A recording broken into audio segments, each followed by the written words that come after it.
Welcome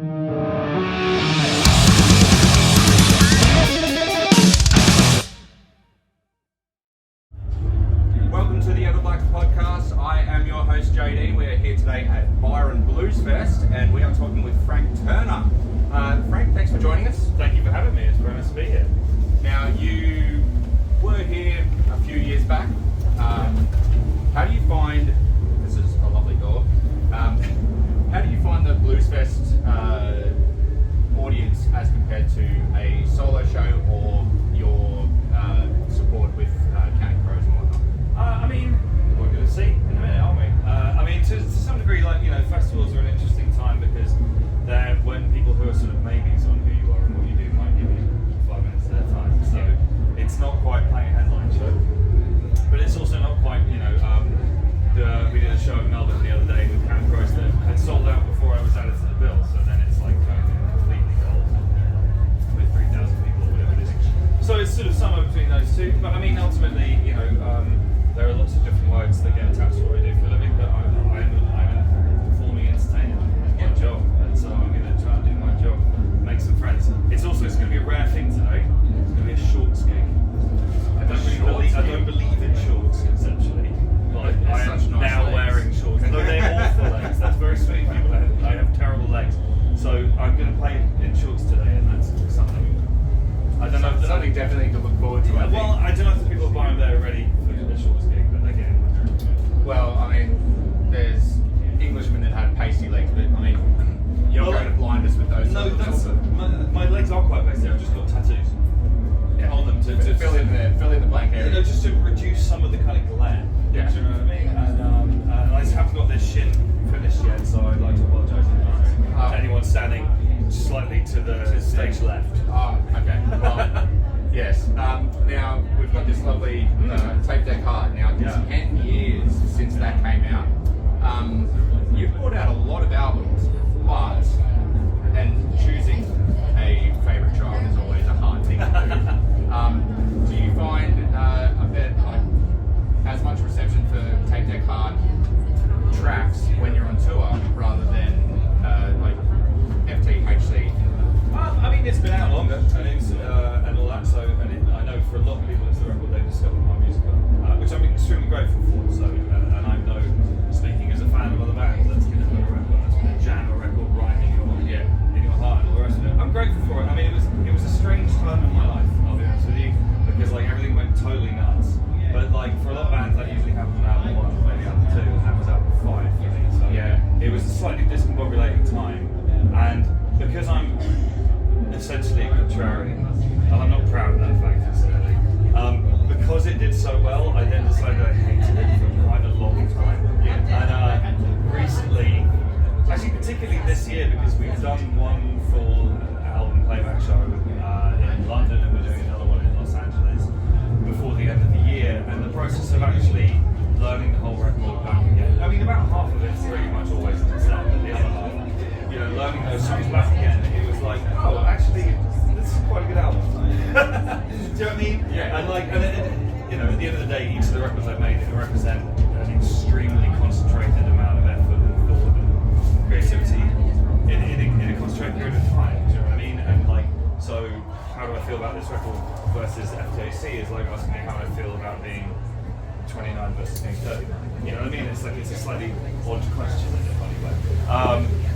But guest door there. Yeah. I'm proud of it. I think it's the short end of it, and I never want to be so churlish as an artist to be kind of flippant about people liking a piece of art that I made. So, hooray, hooray, hooray! Now, on the subject of albums and interesting collaborations, the split with NoFX. Yeah.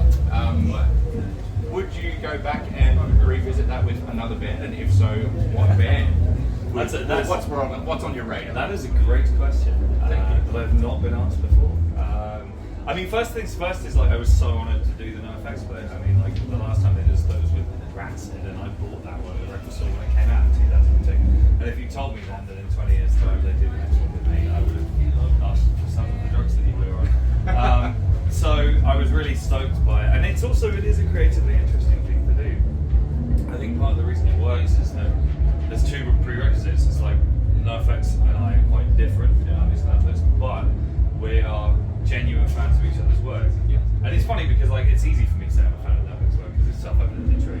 But like Mike's been telling me for years that he's a fan of my work. And it's like, yeah, sure you are, dude. You're just doing that thing. That's what musicians say to each other. Because otherwise, it's crushingly awkward. You don't meet another musician and go, "Yeah, I think your stuff's pretty average." I mean, in fact, the one person who might do that would be Fat Mike. But anyway, but he'd been saying it for years, and I was slightly taking it all with a pinch of salt. And then he offered me the split, and that was pretty kind of world-bending. Do you know what I mean? It was just like, "Are you serious, man?" So that was a big thing. Who would I do a split with? I mean, it had to be somebody that I really like, who also really likes me, whose music's very different. So I don't know off the top of my head. Would it be something to explore maybe a Mongol board? Yeah, I can crossover with someone that mingle plays hard these days. Yes. I mean, maybe no, I don't know. Like, sort of, I feel like it might be kind of fun to do. Yeah, it was fun to do with a punk band, but then maybe it's something that we should do with like somebody from a completely different end of the music scene. You know what I mean? I'm trying to think of a good example. I'm failing. It's fine. You can tell I've answered all the other questions before, but not this one. Yeah. So, Caught you I'm off guard. flailing. I'm flailing. It's fine. It's fine. I don't know. You know, it'd be cool to do something. You know, maybe from like more kind of like the soul world or whatever. Something like that. That'd be kind of fun to do. Something that's outside of my comfort zone against rock jazz. We'll go a Frank Turner and Joss Stone crossover. Yeah, you know, I mean, why not? Do you know what I mean? It's like, you know, just find something that I don't have to do. Lizzo, there we go. I'll do a split with Lizzo. That would work. Well, I mean, I'd actually be really intrigued to see how she does a wave across the bay. yeah. Well, I mean, so would I. I have a feeling that getting a hold of her to ask the question is going to be a challenge. Yeah. She's doing very well these days. But there we go. The fact that is my answer to your question. Awesome. Well, I mean, Bluesfest, supporting County Crows. Yeah. What's next on the radar for Frank Turner? Well, the thing that's important from your point of view, I would imagine, he said, rushing in, is that we have sort of already announced this. I'm back here for a headline tour in November with my band. And here first. No, you didn't hear it. Well, but it's gonna be killer. Like, and you know, it's gonna be a proper Australian tour. We actually had that on the books already, and then County Crows offered me to over here, and it was like, oh yes, okay, fine, that's good. But it's gonna be great, you know, and we've been playing all of the usual places you'd imagine we play on the tour, and the full band, and we're gonna bring some friends with us. It's gonna be awesome. Beyond that, I am sort of 3/4 of the way through writing a new record. I'm going to be recording it in the summer. It's going to be out next year. I am in a fun place because I finished my record deal, which no one ever does. And that means that I am now moving back into being very, very independent. And it's going to be kind of DIY release, which I'm excited about. Fantastic. So yeah, but we'll be in Australia. Basically, you know, I mean, for obvious reasons, we weren't in Australia for quite a long time. You know, there was something happened. I don't know. Virus? It's just terrible weather, man. No, I just decided that I hate Australia for 4 years. I'm kidding. So you know, and for a long time I came here every year, once a year, and I want to get back in. And then this year I'm coming twice, and I want to get back into the habit of making Australia a regular part of my world because I fucking love it here. And so yes, back in November, new record, we'll be back to that as well. You seem to be choosing a lot of times when it's short weather. Well, is it ever not? This is true.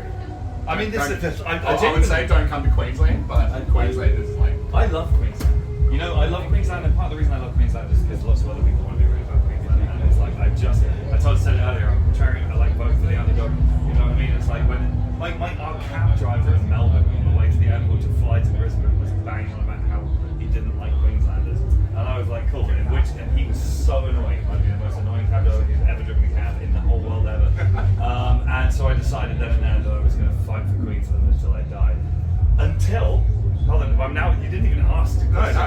Until we landed last night, which for anyone watching this was Good Friday in Queensland. Yeah. What? Yeah. It's illegal to have fun on Good Friday in Queensland. Apparently so. Yeah, but I mean, that's literally, we looked up the law. The law says that it would be inappropriate to experience joy on the day that our Lord died, right? In fact, I think it used the word inapt to experience joy on the day that our Lord died. And it's like, what if I'm a Hindu? You know what I mean? I'm an atheist, so... Well, I mean, or indeed anything, or indeed just kind of like different flavour of Christian. I don't know. We got beer with our dinner. It took some doing. I struggled to find beer yesterday. So Queensland. This is the other thing. I don't know. This is not doing anything. I cannot imagine, and maybe I'm wrong about this, but what constituency is there in Queensland politics to defend that law? I mean, surely. I'm sitting on the fence. Surely it would be the business of like 5 minutes of Parliament. Is it Parliament? Yeah, it's Parliament. 5 minutes parliamentary time. It's like, hey, should we get rid of that dumb law about New People on Friday? And everyone would be like, yep. And maybe like 1 or 2 people would be like, no. And he'd be like, shh. And then it would. Yeah, but it's politicians, so you know they get free reign anyway. I suppose, but I mean, of all of the people in the world who stopped me drinking on Good Friday, I was surprised that it was Australians. I'll put that to you there. Yeah, we as it's been said, we drink like we don't want to live anymore. Yeah, I think it is. Well, I don't know. I think you guys. I enjoy having a drink in Australia. Awesome. I'm just about over my hangover from Melbourne, so I'm ready for today's show. Thank you so much for joining us today, Frank. I really appreciate your time. That went Subscribe and